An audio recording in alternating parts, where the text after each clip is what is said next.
안녕하세요. DJ 현희입니다. 오늘의 사연 시작하겠습니다. 안녕하세요. 저는 이제 20대 후반이 된 고아원에서 나고 자란 여성입니다.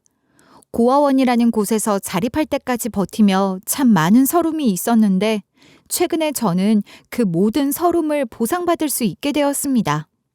어쩌면 기다리고 참는 자에게 복이 온다는 것처럼 제자리에서 그저 열심히 오늘을 살아보니 이런 복이 찾아오게 되었네요. 저에게 어떤 일이 일어났길래 시작부터 이런 호들갑을 떠나 싶으시죠?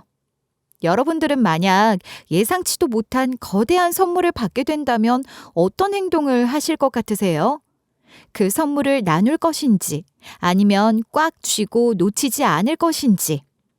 저 또한 선택의 기로에 놓여 있었습니다. 제가 모든 것을 어떻게 풀었는지 여러분들에게 이야기를 해드리도록 하겠습니다. 자다가 깨서 눈을 뜨면 어떤 것이 제일 먼저 눈에 들어오십니까? 혹시 천장이 먼저 보이시는지 아니면 옆에 누워있는 가족이 먼저 눈에 보이시는지 궁금합니다. 저는요, 자다가 눈을 뜨면 항상 낡은 베개 위에 옹기종기 머리를 맞대고 자는 아이들의 머리통이 눈에 들어왔었습니다. 혹시 제가 낳은 아이냐고요? 아니요, 저 아직 어리거든요. 출산과 육아는커녕 결혼조차 해본 적 없는 처녀의 몸인데 어떻게 아이를 낳을 수 있겠어요? 그건 고아원에서 함께 지내는 동생들, 언니들의 머리통이었습니다. 늘 익숙한 풍경이었죠. 가끔 가다가 잠이 안 올 때 다들 머릿속으로 양 한 마리, 양 두 마리 하고 세어보신 적 있으시죠? 저는요, 고아원에서 함께 자란 아이들의 머리통을 세어보았습니다. 제가 늘 덮고 자던 이불과 함께 저기 짧은 머리는 세영이 머리통, 저기 긴 머리카락은 지연이 머리통 하면서 잠이 들었던 적도 있었네요. 네, 저는 고아원 출신입니다. 고아원 출신이라고 해서 힘들었던 것은 아니었어요. 가끔 사연에 올라오는 나쁜 고아원들도 분명히 존재는 하겠죠. 하지만 제가 지냈었던 고아원은 그렇게 나쁜 곳이 아니었습니다. 아니, 오히려 이런 곳이라면 살만하단 생각이 들 만큼 괜찮은 곳이었어요. 학교에 빠질 일 없이 매번 원장님께서 아이들을 봉고차에 싣고 교문 앞까지 데려다 주셨고 하교를 할 때도 마찬가지였죠. 친구들의 이야기를 듣다 보면 집에서 생겨나는 스트레스들이 꽤 많더라고요. 저는 그런 건 없었거든요. 그래서 고아원 생활이 꽤 괜찮다고 느낀 것이었습니다. 먹는 것에 구박을 주지 않았고 자는 것에 간섭을 하지 않았어요. 거기다가 배우고자 하는 것들을 지원해 주시기도 했습니다. 어린 티를 조금 벗으면 자립을 할 수 있도록 기술을 배울 기회를 주시는 것이었죠. 사회에 나갔을 때 막막하지 않도록요. 정아도 이제 슬슬 기술 하나 배우는 게 좋을 것 같은데 어떤 걸 배워보고 싶니? 저는 미용 기술을 배우고 싶어요. 제가 우리 애들 앞머리 다 잘라주잖아요. 미용 기술 배우면 먹고 사는데 문제도 없을 것 같고요. 쉽지 않은 일이긴 하지만 제가 제대로만 할 수 있다면 좋을 것 같아요. 왜 나중에는 로봇들이 전부 인력을 대체할 거라고 하잖아요. 그래도 머리만큼은 사람이 자르지 않을까요? 정아는 참 상상력이 풍부하다니까. 그래, 그러면 미용 기술을 배울 수 있는 학원이라도 좀 알아볼까? 정부에서 보조금이 나오는데 직업 학교에 등록해서 수업 받는 건 또 무료로 할 수 있다네. 진짜요? 그러면 저 완전 땡큐죠. 근데 중학생도 받아준대요? 보니까 미용하는 사람들은 일찍 시작해도 고등학생은 되어야 하던데 저는 지금 재미가 딱 들렸을 때 해보고 싶거든요. 원장 선생님은 마음씨가 정말 착한 분이셨어요. 한번 알아봐 주시겠다고 하셨죠. 저는 제가 미용을 하겠다고 결심을 해서 그런 건지 모르겠지만 아이들의 앞머리를 오차 없이 잘라줄 수 있는 일에 기쁨을 느꼈어요. 원장 선생님께선 저희 고아원 출신이고 지금은 미용실에서 일을 하는 언니에게 저를 부탁하셨습니다. 언니는 한 달에 2번 정도 고아원에 방문을 해서 저에게 이런저런 기술들을 알려주셨어요. 얼마나 감사했는지 몰라요. 쉽지 않은 일이지만 재미는 있었어요. 파마를 하는 법, 염색을 입히는 법을 배우면서 원장 선생님 부부의 머리카락은 항상 제 담당이 되었답니다. 무엇보다 커팅하는 법을 제대로 배우기 시작한 뒤로 고아원 동생들의 머리는 더 이상 미용실에 가서 자를 필요가 없게 되었어요. 제가 다 손질을 해주었거든요. 깎아머리부터 시작해서 긴 머리까지 전부 제 담당이었죠. 고아원의 환경이란 것은 정말 케이스 바이 케이스였어요. 고아원마다 다 달랐던 거죠. 저는 운 좋게 저를 버린 부모님이 좋은 고아원에 데려다 주신 거예요. 고등학생이 되어서부터 제가 인터넷에 푹 빠지게 되었는데 정보의 바다답게 미용에 대한 이야기들을 많이 들을 수 있어서 시간 가는 줄 모르고 인터넷을 했었죠. 이런저런 사이트를 돌아다니다가 고아원에서 자라는 아이들끼리 대화를 나눌 수 있는 사이트를 알게 되었고 저는 거기서 알았어요. 저희 고아원 같은 고아원이 없다는 사실을 말입니다. 서로 고생한 이야기만 줄줄 쏟아내는데 마음 같아서 우리 고아원으로 옮겨와라 하고 싶었죠. 현실적으론 가능하지 않은 이야기였지만요. 저는 감사한 마음을 가지고 살게 되었어요. 하지만 세상에 행복이라는 것으로 가득 차야 하는 법은 없는 것 같더라고요. 왜 사람이 가진 것에 만족하고 살면 그 꼴이 보기 싫은 건지 행복을 느끼지 못할 만큼 빼앗으려고 하는 걸까요? 고아원에서 항상 깔깔 웃으면서 살던 저희들에게 시련이 닥치게 되었습니다. 그건 바로 고아원에 방화 사건이 일어나게 되면서부터였어요. 단 한 번도 상상해 본 적이 없던 일이 제 눈앞에 펼쳐지고 저는 정말 기겁을 했습니다. 어떻게 고아원에 방화 사건이 일어날 수 있는 거냐고요. 당시에는 정신이 정말 없었는데 사건의 전말은 곧 밝혀지게 되었죠. 그러니까 새로 들어온 그 초등학교 4학년짜리 남자애가 불을 질렀다고요? 이름이 뭐였더라? 기찬이가요? 그렇다니까. 내가 새벽에 연락을 받고 얼마나 놀랐는지. 그래도 참 다행이다. 애들은 다친 곳 없이 잘 도망쳐서. 그런데 정아, 너는 어떻게 아니? 실명 안 된 것만 해도 다행이죠. 저는 이만하길 다행이라고 생각해요. 어린애들이었으면 생사를 오갈 수도 있는 일이었다고요. 그래도 정아, 네 얼굴 정말 예쁜 얼굴인데 이렇게 화상 흉터가 생겨서 어떻게 해. 면적도 넓고 애들도 놀랐는지 울고불고 정아 언니 살려달라고 하더라. 얼굴은 나중에 치료받으면 되겠죠. 생각보다 별로 안 다친 것 같던데요. 저는요, 눈이 멀쩡해서 다행이라고 생각해요. 눈 다쳤으면 미용 못할 뻔한 거잖아요.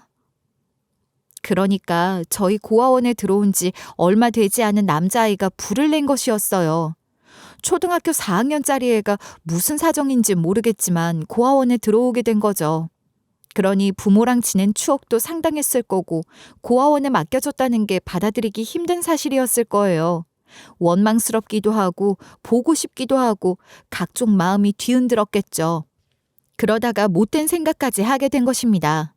고아원에 불이 나서 오갈 곳이 없어져 버리면 부모가 어쩔 수 없이 본인을 다시 데리고 집으로 돌아갈 것이라는 1차원적인, 아니 어쩌면 사이코패스 같은 생각을 하게 된 것입니다. 그래서 우리 고아원에 불을 지른 것입니다. 정말 대단하지 않습니까? 어떻게 부모에게 돌아가고 싶다고 울고불고 하는 것도 아니고 초등학교 4학년짜리 아이가 고아원 건물에 불을 낼 생각을 하냐 이 말입니다. 당시에 지역신문에는 기사로 실릴 만큼 꽤 큰일이었는데 거기서도 기찬이의 정신을 감정해봐야 한다는 내용이 한 줄 들어가 있을 정도였어요. 다른 동네 신문까진 모르겠네요. 사실 고아원에서 일어난 일에 누가 관심을 가지겠어요. 불쌍한 아이들이 더 불쌍한 일을 겪었구나 하는 정도로 끝이 나죠. 잘난 사람들이 불행한 일을 겪어야 화제가 되는 세상 아니겠습니까? 아무튼 제가 고등학교 1학년일 때 이 사건이 일어나게 되었고 고아원은 완전히 아수라장이 됐습니다. 다들 잘 준비를 마치고 소등을 한 시간이었거든요. 화장실에 급하게 가고 싶다고 떼를 써서 탈출을 하게 된 기찬이가 불을 낼 때 사용했던 라이터와 신문지 또한 고아원의 것이었죠. 참 대단했습니다. 불이 났다는 소리에 저는 황급히 자고 있는 아이들을 깨워서 대피시켜야만 했어요. 다행히 아이들이 자고 있는 곳에선 꽤 떨어진 곳에서 불이 붙기 시작했거든요. 기찬이도 무섭긴 했겠죠. 고작 11살이었으니까요. 저는 그나마 큰 초등학생 아이들을 먼저 깨워서 길을 따라가라고 안내를 했고 잠에서 깨지 못하는 어린 동생들은 안고 뛰기 시작했어요. 중학생 동생들도 꽤 있었기 때문에 아이들을 업고 안고 아주 난리를 치면서 달렸죠. 저는요, 아이들을 챙기느라 제 목숨과도 같은 애착 이불도 챙기지 못했어요. 그 애착 이불은 제가 태어났을 때 저를 감싸고 있었던 레이스로 만들어진 속삭이 같은 것이었어요. 제가 자라면서 크기가 많이 작아졌지만 끌어안고 있어야만 잠이 왔거든요. 저희 부모님이 저에게 마지막으로 주신 선물 같은 거라 목숨처럼 아끼고 소중하게 생각했던 것이었어요. 아무튼 그 이불을 챙길 틈도 없었어요. 동생들을 구해야 했으니까요. 제가 마지막으로 제일 어린 동생을 안고 뛰다가 글쎄 화상을 입게 된 것입니다. 석가래라고 하죠. 천장 지붕을 받치는 기둥이 제 근처로 떨어지면서 그 잔불이 제 얼굴에 붙어버렸거든요. 저는 뜨거운 것도 모르고 어린 동생들이 전부 대피를 한 것이 맞는지 확인을 하느라 바빴습니다. 그래도 정한이가 빠르게 아이들을 대피시켜준 덕분에 사상자가 하나도 없다는 게 얼마나 다행이니. 고아원 숙소가 전부 불에 타서 사라졌는데 한 명도 사상자가 없다는 건 기적 같은 일인 거야. 애들이 그나마 내 말을 잘 들어줘서 다행이었죠. 세영이도 저 나가기 직전에서야 대피를 했는데 어디 화상 입은 곳은 없대요? 너 말곤 다친 애들 없어. 너 얼굴에 흉지겠다. 이거 나중에 흉 지우는 수술이라도 받아야 할 텐데. 어린아이들을 제외하곤 그래도 다들 깊이 잠이 든 시간은 아니었기 때문에 빠르게 도망칠 수 있었다는 게 다행이었어요. 그런데 참 웃긴 게 뭔지 아세요? 부모에게 버림을 받고 겨우겨우 고아원에 정을 붙이고 살던 아이들은요. 고아원이 불타게 되면서 다시 한번 집을 잃어버리게 되었는데 정작 불을 낸 아이의 운명은 달랐다는 것입니다. 촉법 소년이라는 거지 같은 법 때문에 처벌이라는 것을 받지도 않았고요. 게다가 한간에선요, 부모가 그리워서 어쩔 줄 모르는 어린아이가 천진난만하게 한 짓이라고 동정까지 받더라고요. 결국 기찬이는 부모가 와서 다시 데리고 갔습니다. 맡겨진 지 얼마 안 된 터라 부모랑 연락이 닿을 수 있었거든요. 참 기가 막히지 않겠습니까? 기찬이가 계획했던 대로 모든 것이 이루어진 겁니다. 문제는 저처럼 갓난아기 때부터 버려진 아이들이었습니다. 부모랑 연락이 닿기는커녕 연고도 모르고 아무것도 모르는 그런 아이들이요. 고아원이 내 집인 줄 알았고 원장 선생님이 내 부모인 줄 알고 자란 그런 아이들이야말로 문제였습니다. 고아원이 활활 타버리는 것을 보고 엉엉 울었던 저희들은 그 어디에도 살 수 있는 곳이 없었습니다. 불이 타서 새까맣게 재만 남은 그 고아원 마당에서 텐트를 치고 잘 수 있는 상황도 아니었고요. 아이들은 혹시라도 헤어지게 될까봐 눈치를 엄청나게 봐야 했어요. 게다가 전 미용 기술이라는 것을 배우기 시작한 지 2년차가 되어서 재미도 붙이고 있었고 고아원에서 사는 삶에 만족을 하고 있었단 말이죠. 여기서 계속해서 배워나가고 싶은 것들이 태산같이 쌓여 있었는데 그 모든 기회를 잃어버린 것이나 다름이 없었어요. 희망을 전부 잃어버렸다는 좌절감이 제 온몸을 감싸기 시작했습니다. 한 번에 모든 감정이 복합적으로 몰려오니까 정말 멘탈이라는 게 탈탈 털리는 게 뭔지 알겠더라고요. 좋든 싫든 결과적으로는 고아원에서 함께 지냈던 우리들이 더 이상은 함께 지낼 수 없다는 것은 사실이었습니다. 시설이 전부 무너졌기에 원장님께서도 별다른 방법을 쓸 수 없었어요. 임시로 지어진 컨테이너에서 덜덜 떨다가 저희는 하나 둘씩 흩어져 다른 기관으로 옮겨지게 되었습니다. 가기 싫다고 우는 아이들도 많았지만 방법이 없었어요. 나중에라도 원장님께서 건물을 다시 짓게 되면 아이들을 데려올 거라고 약속을 해주셨지만 기약이 없는 약속이었죠. 건물 짓는데 걸리는 시간이 1-2개월도 아니고요. 또 고아원이기 때문에 지원을 받아야지만 공사가 가능했는데 그만큼의 후원을 해줄 수 있는 사람이 있을까 싶었습니다. 언니, 정아 언니, 나중에라도 꼭 나한테 연락해야 돼. 알았지? 그 이번에 준이랑 같이 옮겨가게 됐다고 하니까 꼭 준이 잘 챙기고 준이가 말수가 없어서 적응을 잘 못하는 것처럼 보일 수도 있어. 언니는 언니 걱정이 나해. 나야 애들이랑 같이 가까운 곳에 가지만 언니는 먼 곳으로 간다며. 어쩔 수 없이 흩어지게 된 아이들은 둘셋씩 묶어서 움직이게 되었어요. 그래도 중학생인 친구들이 3명 정도 있었는데 아주 어린 동생들이랑 묶어서 같이 갈 수 있었죠. 문제는 저였어요. 자립이 얼마 남지 않은 고등학생이었기 때문에 다른 고아원에서도 저를 별로 받아주고 싶어 하지 않았거든요. 저는 결국 근처 시설에는 가지 못했습니다. 어린아이들로부터 순차적으로 근처 시설로 옮겨졌는데 저처럼 큰 애들은 점점 먼 곳으로 가게 되었어요. 그래서 저는 전주에 있던 고아원에서 천안 쪽에 있는 시설까지 먼 거리를 이동해야 했습니다. 한참을 달려서 도착한 고아원은 시설부터가 너무 좋지 않았어요.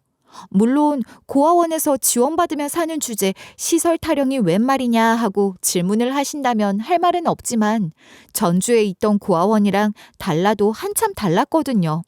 저도 나름 머리가 있고 또 아이들 챙기는 것을 좋아하는 오지라퍼 성격이라 적응에는 문제 없을 거라 생각을 했었는데 처음에는 정말 적응하는 게 쉽지 않았어요.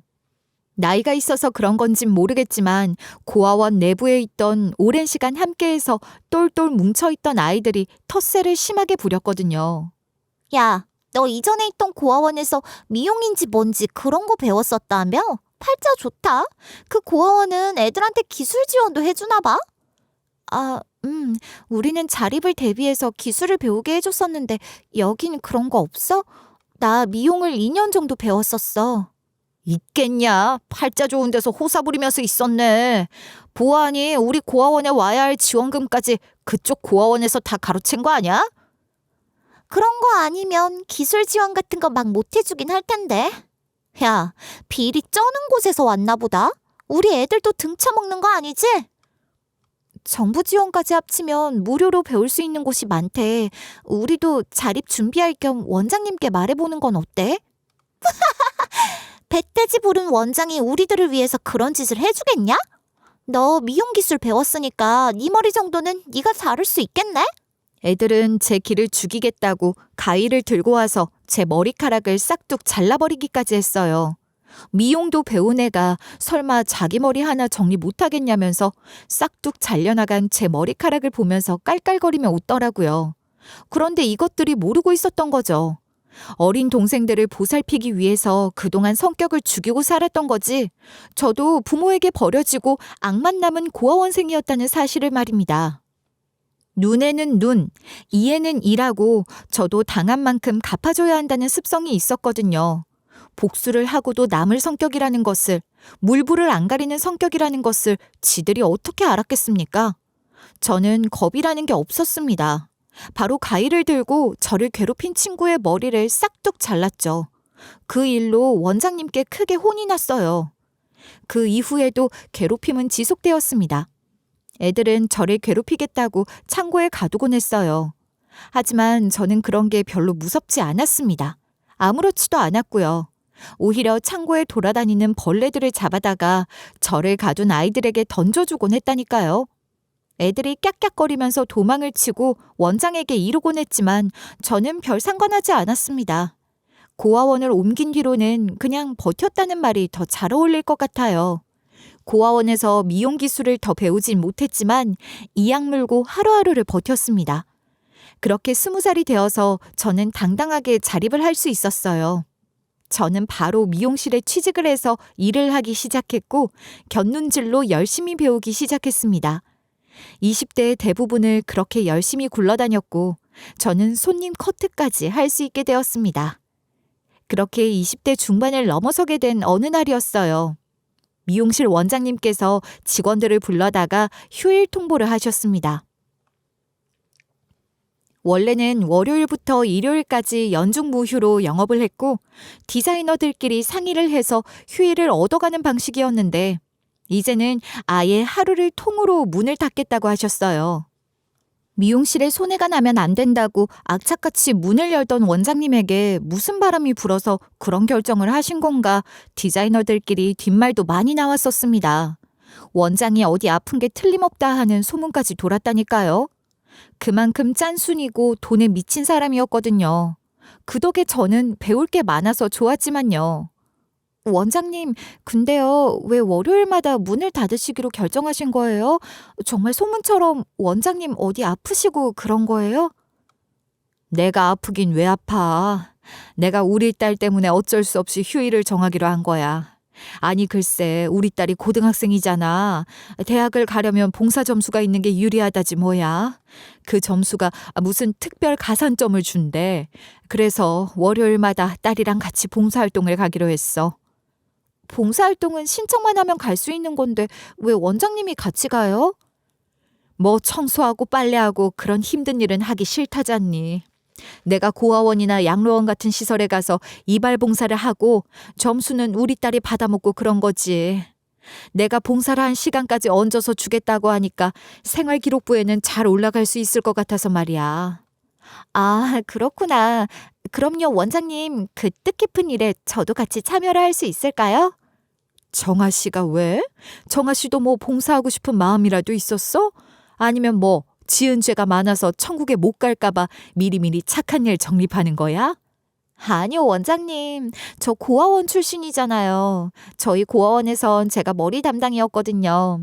지금은 다들 흩어져서 뭐라고 사는지 모르지만 그래도 봉사를 다니다 보면 어릴 때 헤어진 애들을 다시 볼 수 있을지도 모르고 또 뜻깊은 일이니까 마음은 좋아질 것 같아서요. 정아 씨가 보조해준다고 하면 나야 땡큐지. 그러면 혹시 정아 씨 봉사 점수까지 우리 딸이 챙겨가도 괜찮아? 제가 봉사 점수 얻어서 대학에 갈 것도 아닌데요, 뭐. 제 봉사 점수까지 다 챙겨줘도 괜찮아요. 원장님은 저에게 고맙다고 하셨어요. 이게 바로 사회생활 아니겠습니까? 봉사도 하고 원장 선생님께 잘 보여서 나쁠 것도 없고 또 휴일에 밖에서 만나면 더 돈독해질지도 모르잖아요. 실장을 빨리 달게 될 수도 있고요. 그렇게 월요일마다 봉사를 따라다니게 되었는데 봉사를 하면서 알게 된 사실이 있었습니다. 그건 바로 봉사를 다니는 사람들이 생각보다 많다는 것이었어요.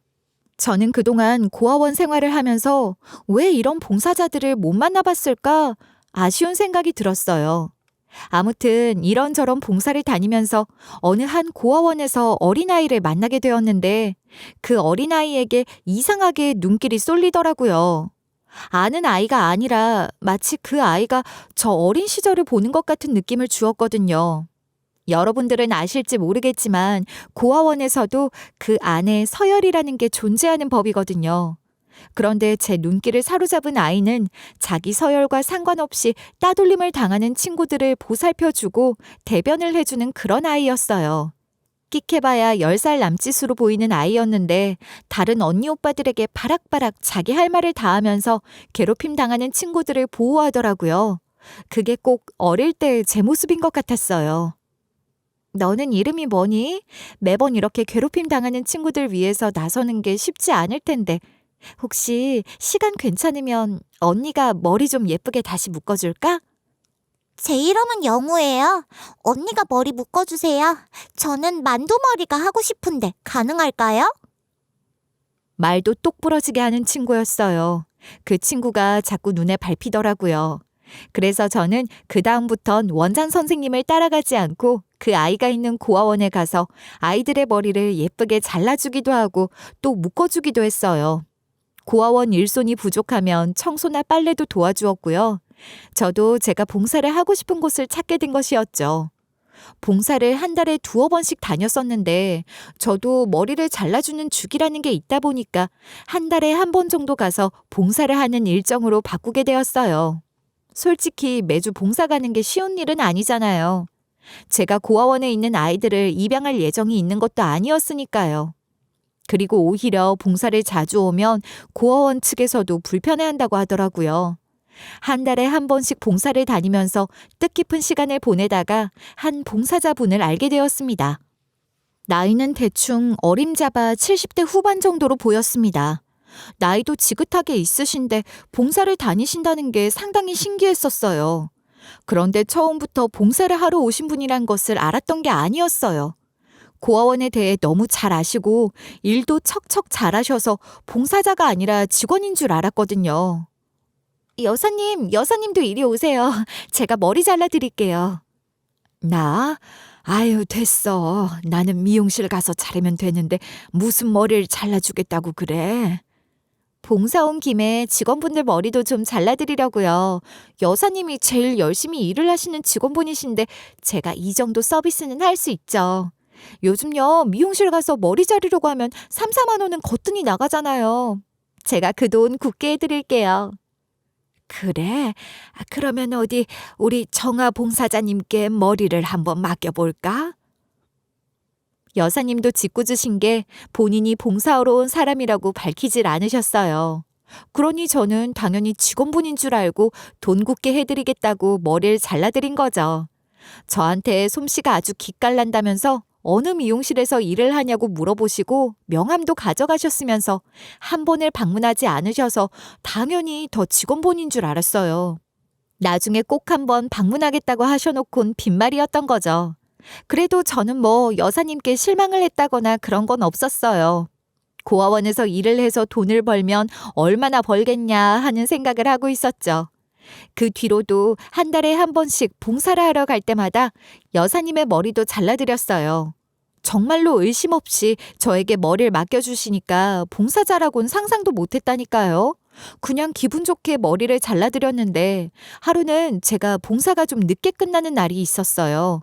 원래는 머리를 자르고 보통 일찌감치 집에 가서 쉬고 다음날 출근을 했거든요. 근데 그날은 일손이 많이 부족해 보여서 다른 일까지 돕느라 늦게 끝이 났죠. 다들 고생하세요. 저도 이만 퇴근하겠습니다. 다음 달에 봬요.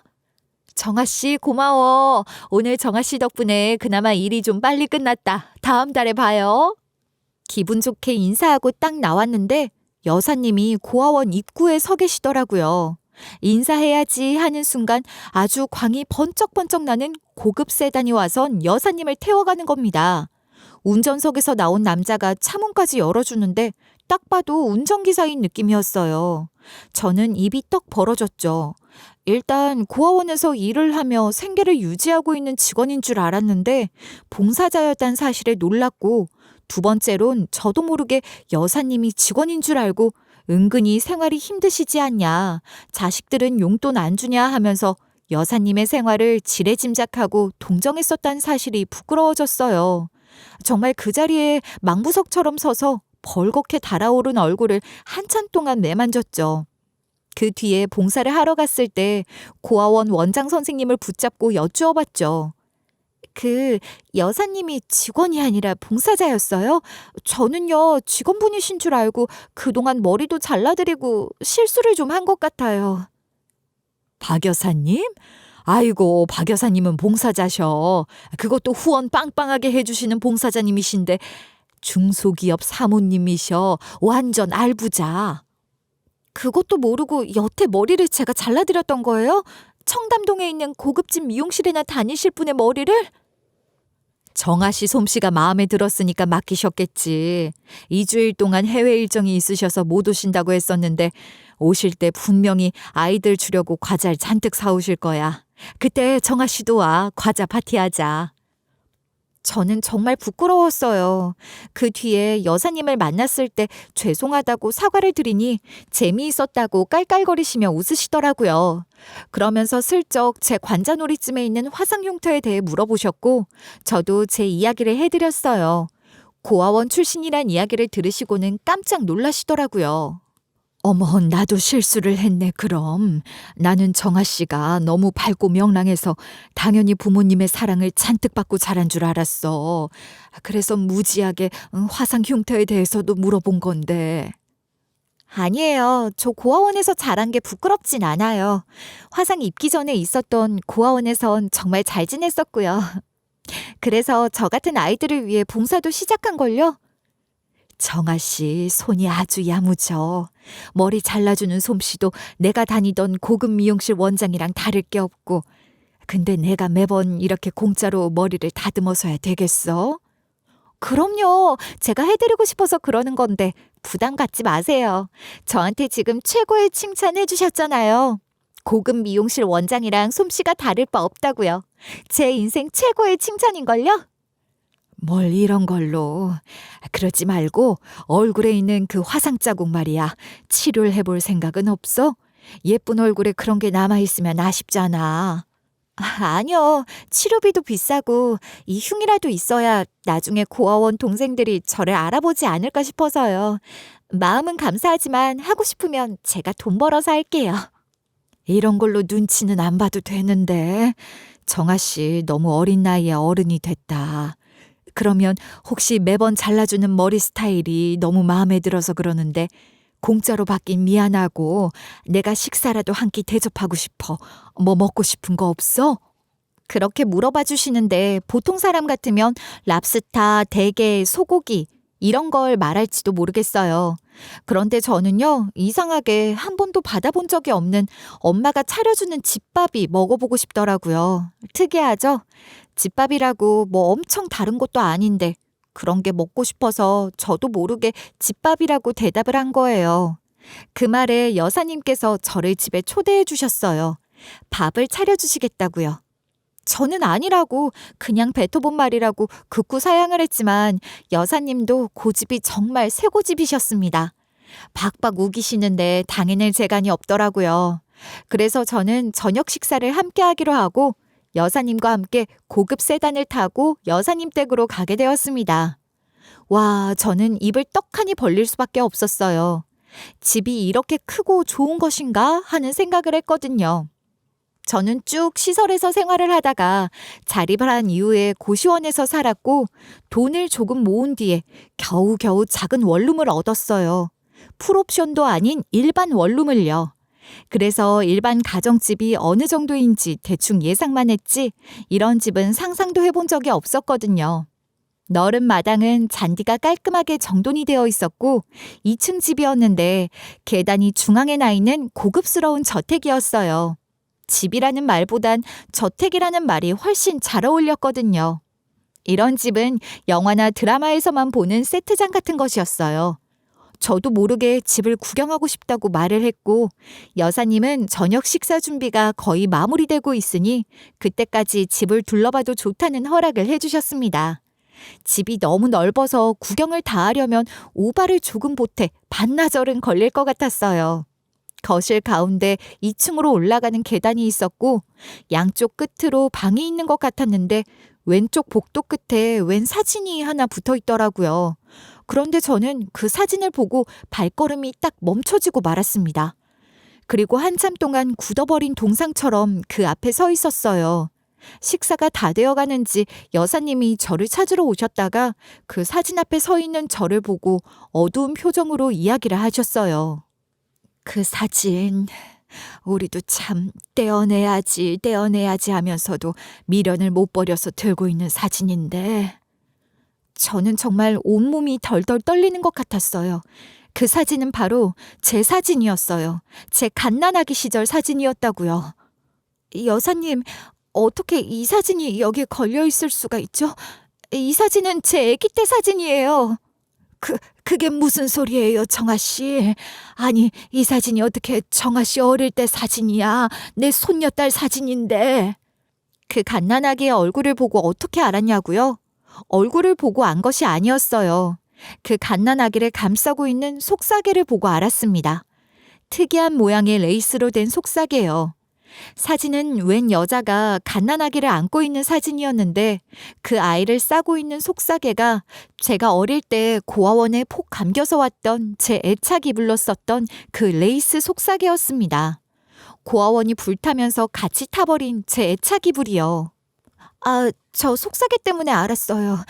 근데 아닌가 봐요. 제가 여사님 손녀딸일 리가 없고 저런 건 기성품이라 여러 사람들이 구매를 했을 테니까요. 그럴 리가. 저거는 우리 딸이 스위스에서 무려 주문 제작을 해서 가지고 온 속사계라고. 하나뿐인 우리 손녀딸을 위해서. 아니, 어떻게 이런 일이. 그렇게 서로 경악을 멈추지 못하고 있는데 갑자기 위층에서 울부짖는 것 같은 짐승의 소리가 들려왔어요. 저는 깜짝 놀랐습니다. 사람의 목소리라고 하기엔 너무 처절했고 그 속에서부터 올라오는 깊은 감정이 고스란히 느껴지는 포효였어요. 순간 와다다다 하는 소리가 들려왔고 2층에서 웬 노신사가 내려왔습니다. 회장님이신 것 같았습니다. 여보, 큰일이야. 지선이가 다시 한번 발작을 일으켰어. 당장 주치의한테 연락해서 오라고 해. 그 말이 끝나기가 무섭게 여사님이 2층을 향해 올라가기 시작했고 저도 일단은 뒤를 따라갔습니다. 아직 끝내지 못한 이야기가 있었고 회장님이 말하는 그 지선이라는 여자가 어쩌면 제 엄마일지도 모른다는 생각이 들었기 때문이었습니다. 여사님이 황급히 들어간 방에 따라 들어갔더니 또 한 번 경악스러운 장면이 눈앞에 펼쳐졌습니다. 거기에는 발이 묶인 여자가 침대에서 난동을 부리고 있었습니다. 입을 틀어막고 덜덜 떨리는 몸을 어떻게든 자중하려 애를 썼죠. 여사님, 저분은 누구세요? 혹시... 네 엄마야. 내 딸 지선이 정아 네 엄마라고. 그 순간 회장님도 움직임을 멈추고 놀란 눈으로 저를 바라보셨습니다.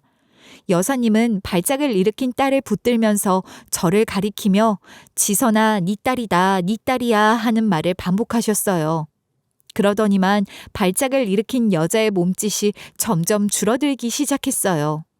갑자기 정신이 돌아온 것 마냥 저를 똑바로 쳐다보더니만 내 딸이라고 하며 중얼거리기 시작했습니다. 저는 이 상황이 무엇인지 이해를 하지 못했고 그저 변명을 하듯이 속사계와 사진에 대한 이야기를 늘어놓았어요.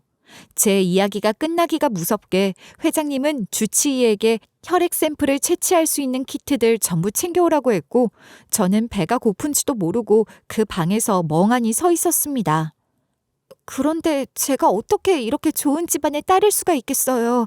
저는 태어난 지 얼마 되지 않아서 고아원에 맡겨졌는데 제가 속사계에 쌓여 있었다는 건 정말 신생 하나 다름없는 시기에 버려졌다는 이야기잖아요. 왜 저를 고아원에 갖다 버리신 건데요? 도대체 왜요? 아니다.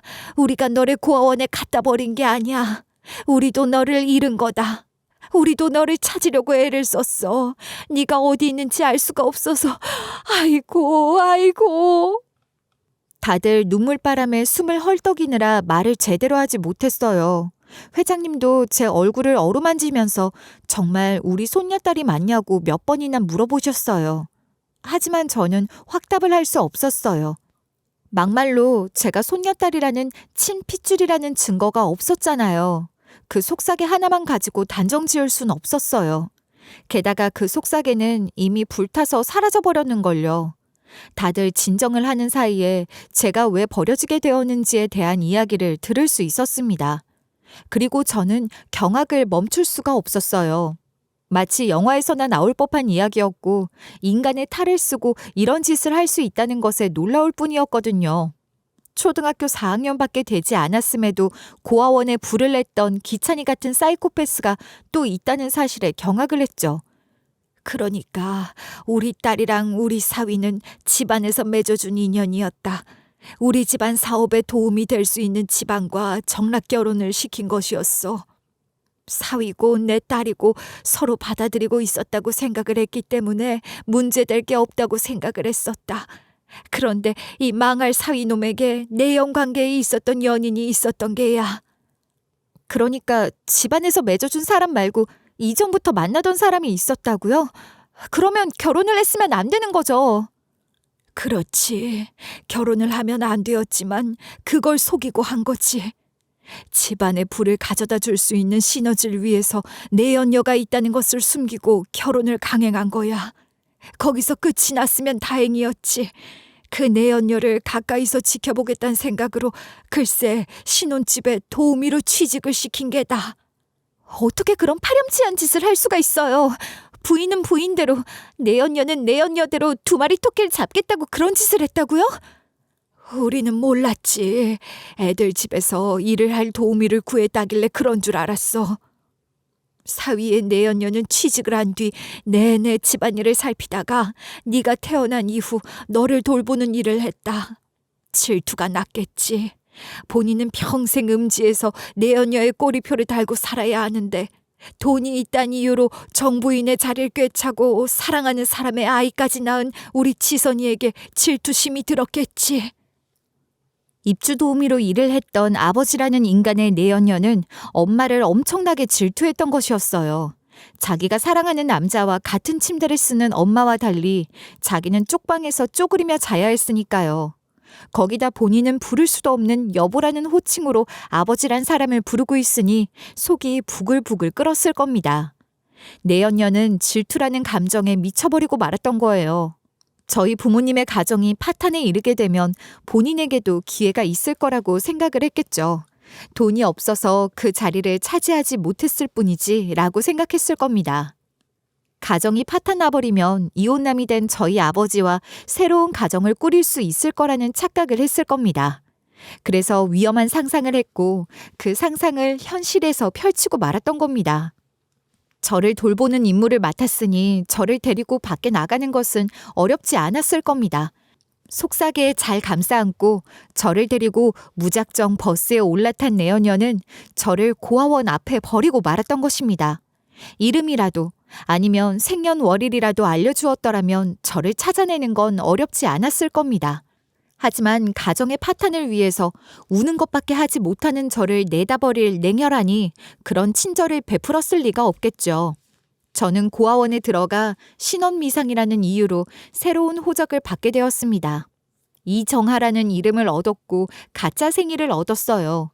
그러니 저희 부모님과 조부모님은 저를 찾을 수 없었을 것입니다. 조회를 해도 신고가 들어온 게 없었고 그렇다고 저에게 미아방지 팔찌를 채워두었던 것도 아니었으니까요. 저는 새로운 삶을 살게 된 것입니다. 아무도 저를 모르는 곳에서 말입니다. 내연녀는 저를 갖다 버린 뒤 그대로 도주를 해버리고 말았다고 했습니다. 내연녀가 아이를 납치했다는 사실이 밝혀지고 왜 그런 짓을 하게 되었는지를 알아보다가 아버지와 내연관계에 있었다는 사실이 들통나게 된 것이었습니다. 엄마와 아버지는 당연한 수순으로 이혼을 하게 되었습니다. 문제는 엄마가 10달을 품어 낳은 저에 대한 미련을 버리지 못했다는 것이었습니다. 엄마는 우는 것밖에 할 수 없는 제가 집을 찾아올 수 있을 거란 착각에 빠져 매일 문 앞에서 맨발로 저를 기다렸대요. 조부모님께서 그 아이는 이제 돌아올 수 없다고 포기하라고 했지만 엄마는 미쳐버린 것이었습니다. 그런 소리 하지 마. 내 딸은 분명히 2발로 내 앞에 걸어올 거야. 나 말리지 마.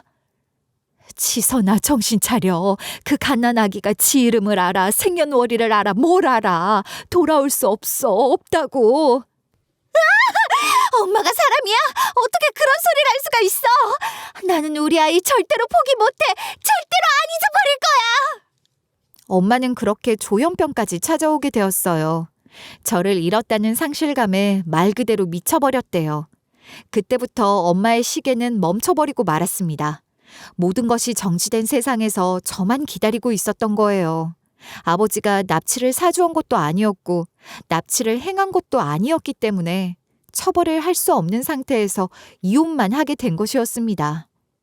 그 와중에 아버지는 본인이 내연관계에 있었다는 사실은 홀라당 까먹은 것처럼 재산 분할 신청까지 전부 했다고 하더라고요.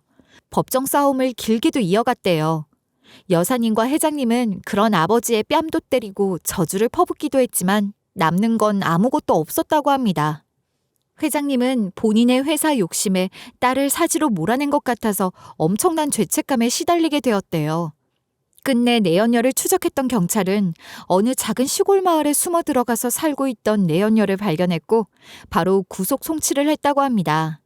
엄마도 여사님과 회장님도 수없이 찾아가서 제발 손녀딸만큼은 찾게 해달라고 빌었대요. 처벌을 약하게 받게 해달라고 탄원서라도 낼 테니까 제발 행방만 찾게 해달라고 2손 2발을 싹싹 빌었대요. 하지만 내연녀는 그런 저희 엄마와 여사님과 회장님을 깔깔거리면서 비웃었다고 하더라고요. 내가 그 위치를 쉽게 알려줄 것 같아? 내가 얼마나 가슴 아픈 시간을 보냈는데 내 남자를 내 남자라고 부르지도 못하고 말이야. 너희는 그 아이 죽어도 찾을 수 없을 거야. 내가 내다 버렸어. 살아있을지 죽었을지 모른다고. 그러니까 찾을 생각하지 마. 그게 내가 너희에게 주는 벌이야. 참 뻔뻔하지 않습니까? 여사님은 그 말이 토시 하나 틀리지 않고 기억에 남아있다고 했어요. 눈이 벌겋게 충혈이 된 채로 그렇게 울부짖으며 깔깔거리고 웃는 모습이 미친 사람 같았대요. 인간의 탈을 쓴 짐승 같다고 하시면서 엉엉 우셨습니다. 결국 내연녀는 납치로 법정에 서게 되었고 30년 동안 감옥 생활을 해야 한다는 처벌을 받았대요.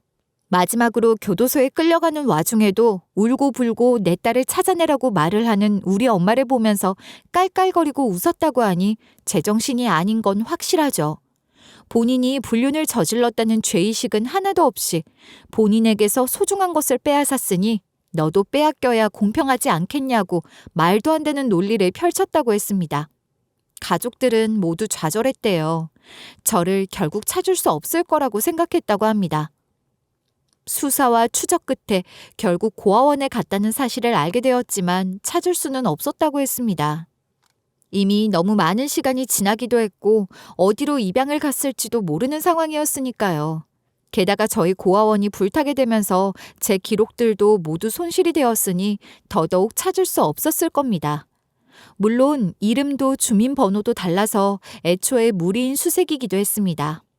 엄마는 미쳐버렸고 회장님은 그런 엄마를 24시간 돌보고 있었고 여사님만 저를 찾겠다고 고아원을 수도 없이 돌아다니셨던 겁니다.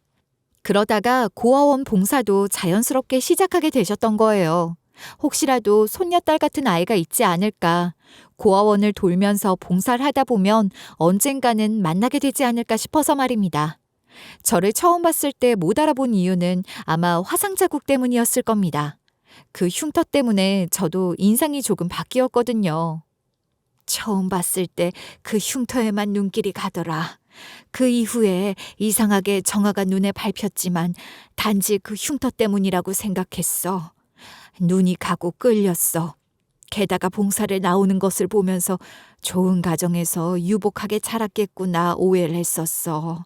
고아원 출신이란 걸 조금 일찍 알았다면 다른 느낌이었을지도 모르겠지만 그걸 몰랐으니까.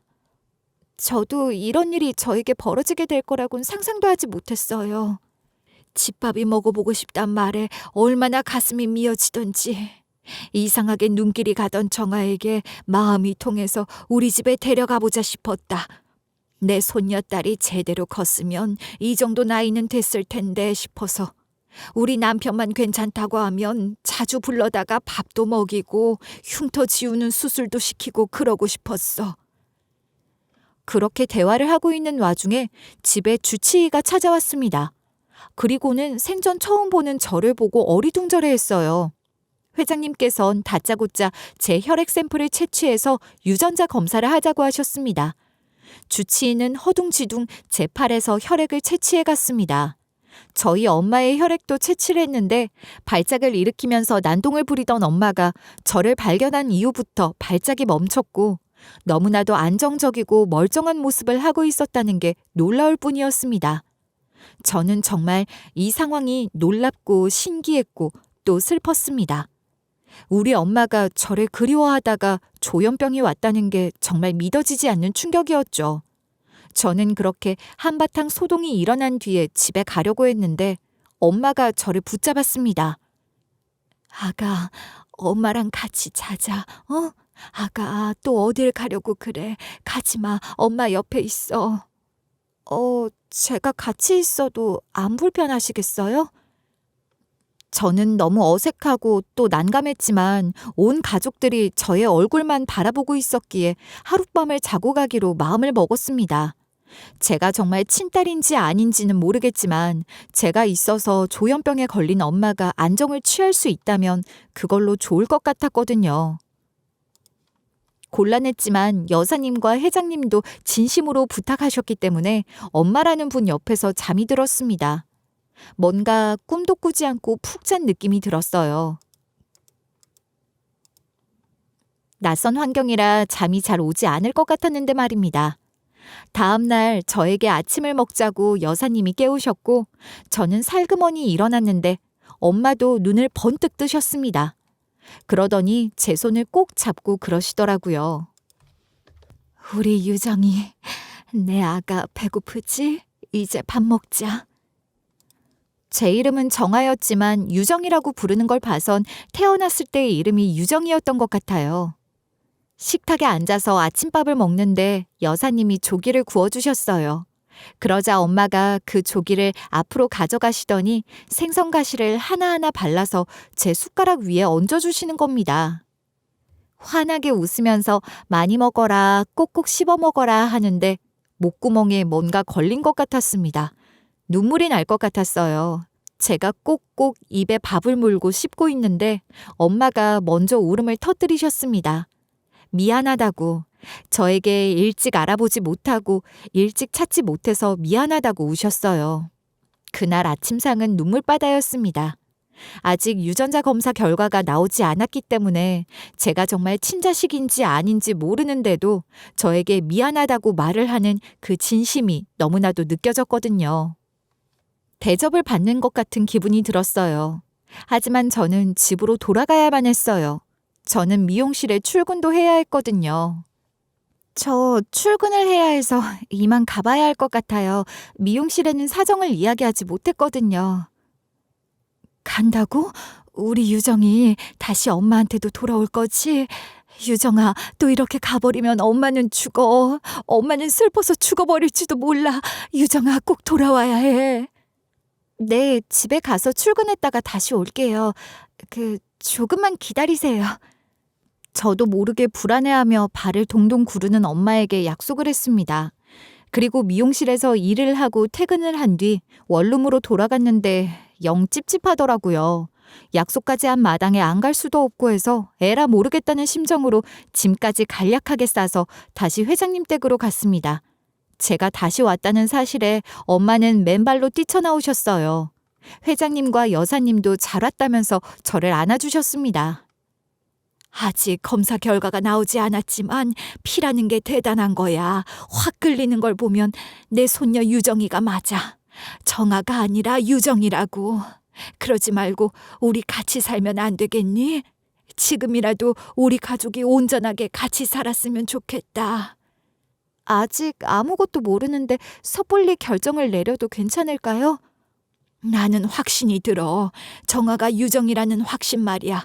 네가 출근한다고 나간 뒤로 우리 지선이가 하루 종일 오매불망 유정이만 기다렸어. 유정이가 사라진 뒤 30년이 가까운 세월 동안 지선이가 조현병으로 고생을 했었어. 자꾸만 유정이 울음소리가 들린다. 유정이가 말을 건다면서 말이야. 조현병이 심각해서 약도 오랜 시간 먹었어. 그런데 어제부터 멀쩡해. 어제부터 약을 먹지 않아도 온전히 지정신이라 이 말이야. 유정이가 없으면 불안해해. 유정아, 아니 정아야, 사람 하나 살린다고 생각하고 돌아와주면 안 되겠니? 그 말에 저는 거절을 할 수 없었어요. 그렇게 저는 운전기사님과 함께 다시 원룸에 가서 온 짐을 다 챙겨서 저택에 들어왔습니다. 그렇게 2주일이라는 시간이 지나는 동안 저는 호사를 누렸습니다. 매일 맛있는 집밥을 먹었고 엄마와 함께 쇼핑이라는 것도 해보았어요. 제 돈을 주고는 절대 살 수 없을 비싼 옷도 척척 사주시는데 몸둘 바를 모르겠더라고요. 그리고 유전자 검사 결과가 나왔습니다. 99% 친자가 일치한다는 결과를 받고 온 가족은 소리를 질렀습니다. 그리고 저는 분노했어요. 그 내연녀라는 갈아 마셔도 시원찮을 여자에게 말입니다. 저를 멋대로 버리고 제 인생을 완전히 바꾸어 놓은 그 여자를 찾아가 복수하고 싶었습니다. 그래서 저는 엄마의 손을 잡고 교도소를 찾아갔습니다. 30년 형을 받고 옥살이가 몇 년 남지 않은 그 여자에게 면회 신청을 했습니다. 그 시간 동안 아버지라는 인간은 어디서 뭘 하는 건지 모르겠지만 그 내연녀와도 손절을 한 것 같더라고요. 제가 엄마의 손을 잡고 교도소 면회실에서 기다리자 내연녀는 저희 모녀의 얼굴을 보고 숨도 쉬지 못하겠다는 듯 꺽꺽거리기 시작했습니다. 너 설마 유정이니? 내가 갖다 버린 그 유정이가 돌아온 거야?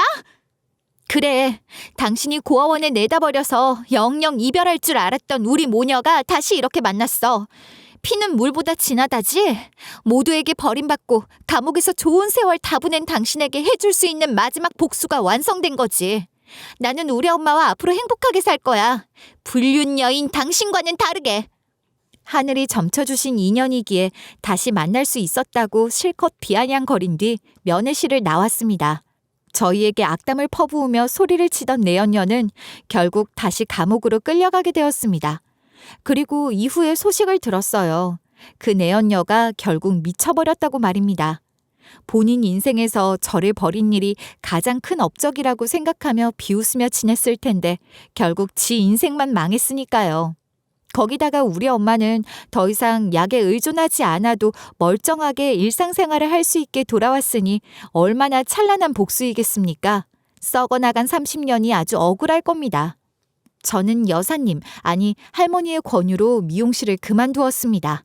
이 기회에 제대로 배워보라는 말씀에 유명 헤어 디자이너 스쿨에 등록을 하게 되었어요. 저는 인생이 180도 바뀌게 되었습니다. 좋은 옷을 입고 좋은 차를 타고 좋은 가족들과 함께 하하호호 웃으면서 앞으로 남은 제 미래를 위해 시간을 투자하기로 했어요. 정말 제대로 배워서 네로라 하는 미용사로 이름을 떨치고 싶습니다. 그날이 올 때까지 저희 가족 불화 없이 행복하게 살 수 있길 바라며 사연을 마치겠습니다. 제 이야기 끝까지 들어주셔서 정말 감사합니다.